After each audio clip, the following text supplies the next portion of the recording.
One of the really cool but challenging, sometimes super challenging parts of my job is that I get to work with celebrity couples or people who may be in the public eye for one reason or another who are growing their family through assisted reproductive technologies. And boy, let me tell you, the stories that I could tell, but I can't because I'm an attorney and we have attorney-client privilege. But sometimes those celebrities choose to make their stories public. And today we're going to look at the story of somebody who did just that, Gabrielle Union and Dwyane Wade. I want to see what they're saying about their surrogacy journey, what others are saying about their surrogacy journey, and just, react and give you my side of the story. All right, let's do it.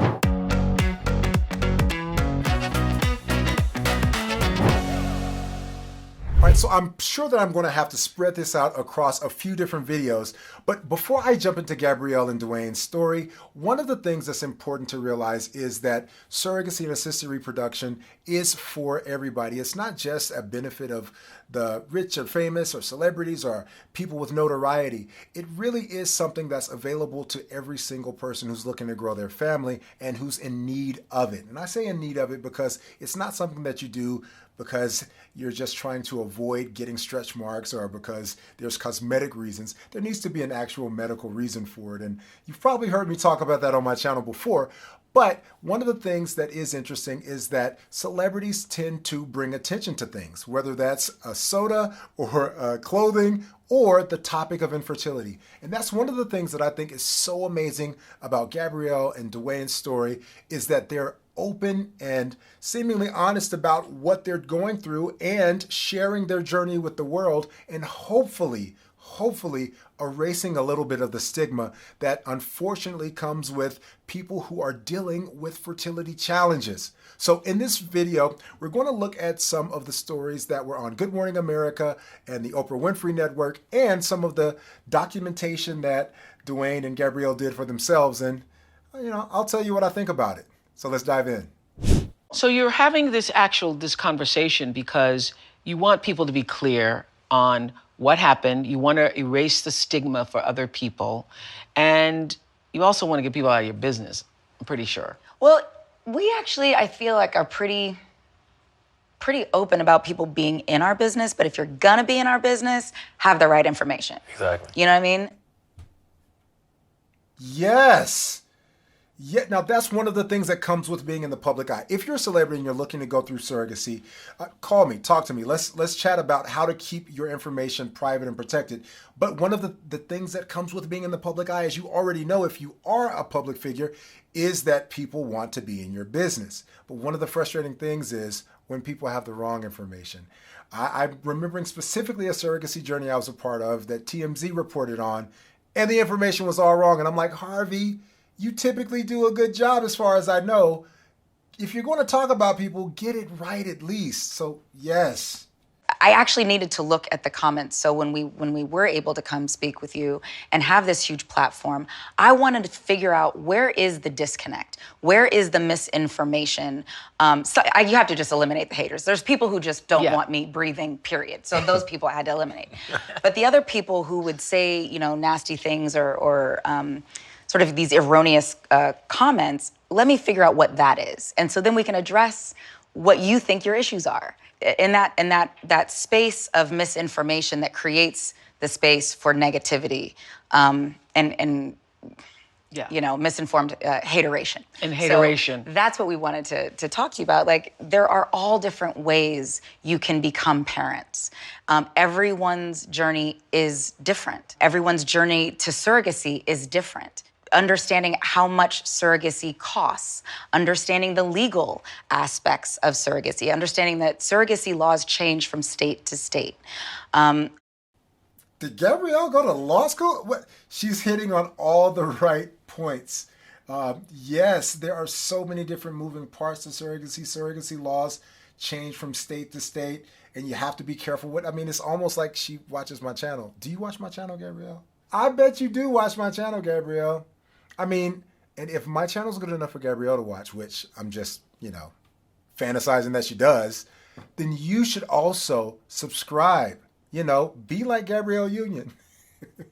I don't know whether she watches it or not, but you should subscribe still. Go ahead and click that link below. Subscribe, click the bell so you get notifications of when new videos come out. And yeah, go ahead and give it a thumbs up.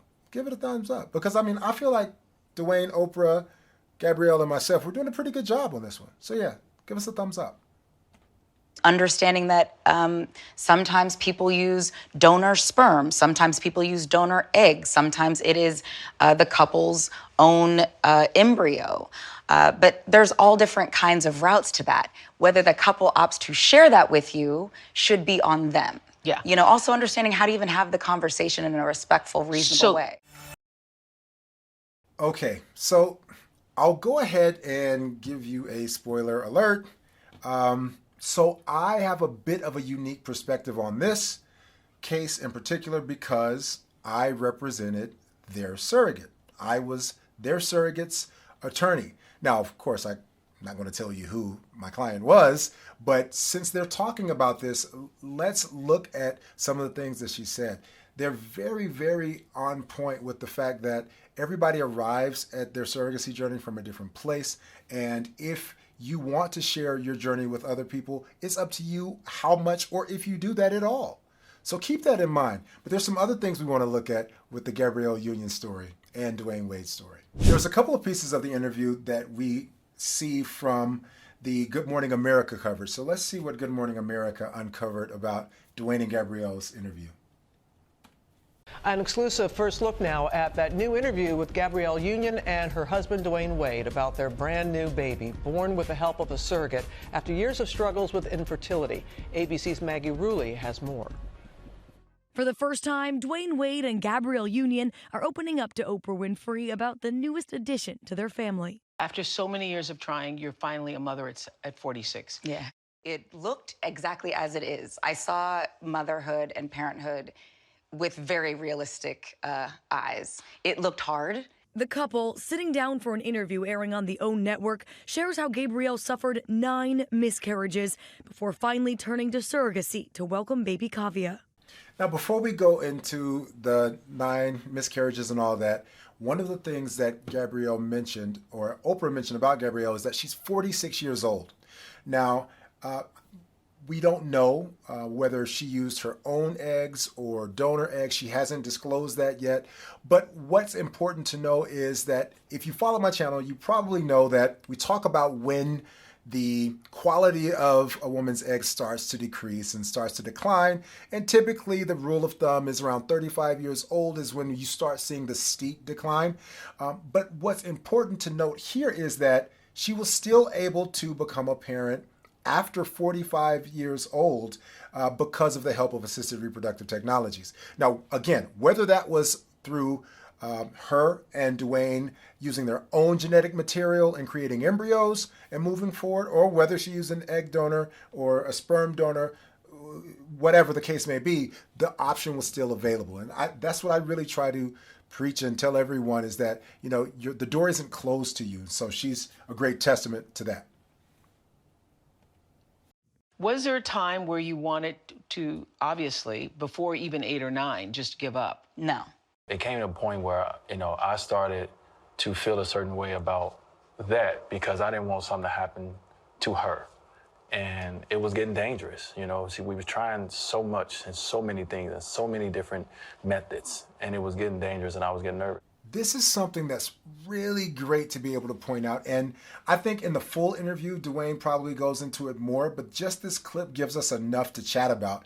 And you heard Dwyane say that it was getting dangerous. Typically, you're going to get that kind of instruction or that kind of information from your medical provider. So I don't think Dwyane, as a professional athlete, is just making up the medical prognosis on his own. But you hear him say that they tried so many different times, tried so many different ways and different methods and different approaches, and it was becoming dangerous to Gabrielle's health.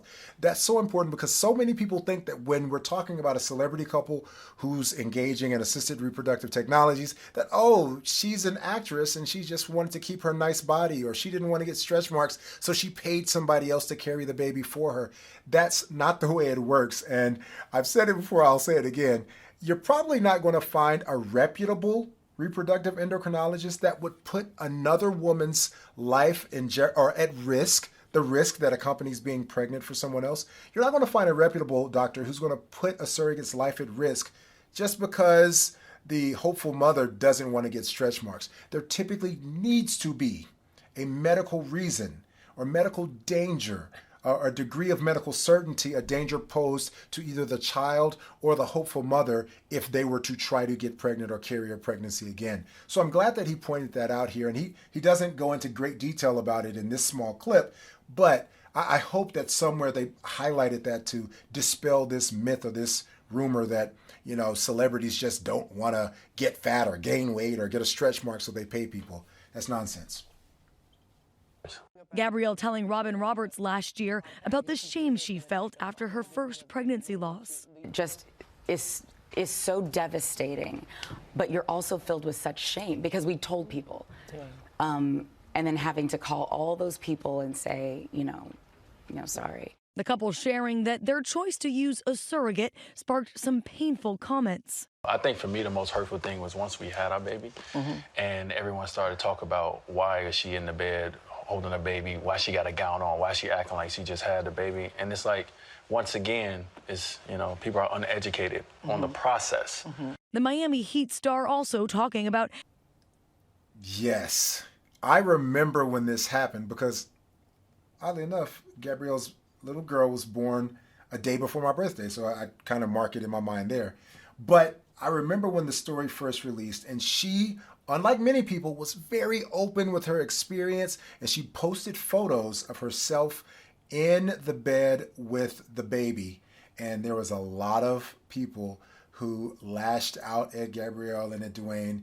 And I think the idea around the comments was that she was pretending to have delivered the baby, as though someone who's saying, hey, I had a baby through surrogacy, would actually try to then trick you into thinking that she delivered the baby simply by taking a photo of herself in the hospital bed with a gown on with herself holding the baby.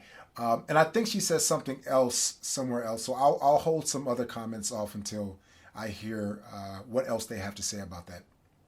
About how he missed 7 NBA games while out on paternity leave. You made that decision. Why? Even having a surrogate carry our baby, I wasn't there to be able to be like, hey, baby, daddy's here. Yeah. You know, to have these conversations so she can hear me, right? So we can sing to her, so we can read to her.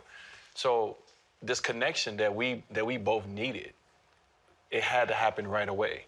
And for me, it was like, you know what? I've always done things my way. And they expect my wife to take off, right? Yeah. Why not expect me to take off as well? We're parents, and we're doing this together. It's no, she do this, I do this. No, we do this together. So for me, it was a no-brainer.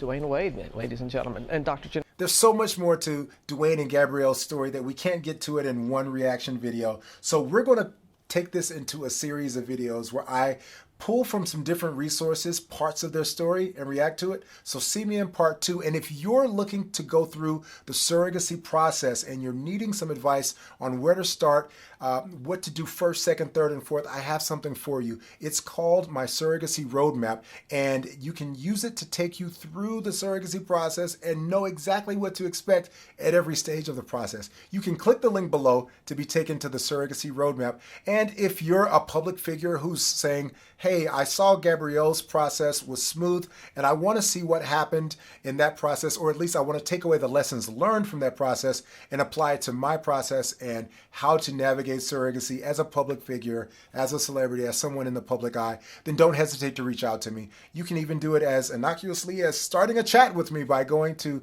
chatwithcorlandos.com. The link is below. Just click it, start a chat with me, and we can talk about how to make your surrogacy process smooth and hopefully event-free. See you in part 2 of my reactions to Gabrielle and Dwyane's story.